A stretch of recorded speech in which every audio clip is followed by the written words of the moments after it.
The track ends are labeled with numbers. Arrange them according to 1, 2, 3, 4. Make sure the cords are not tangled or crossed. Next, assemble the 4 corners. Be careful not to pinch the cords. Thread the cord through the center groove. Align and snap into place.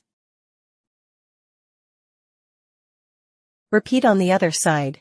Make sure the cord is not pinched. Thread it through the center groove and snap it in place.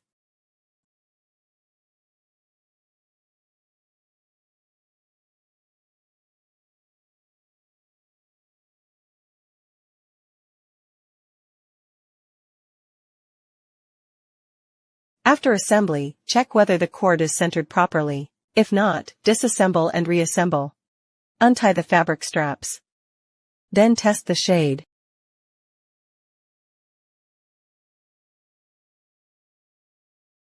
Separate the adhesive strip and apply it along the perimeter.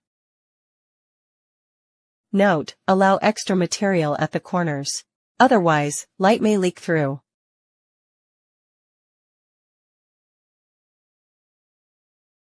Finally, press the blinds firmly into place.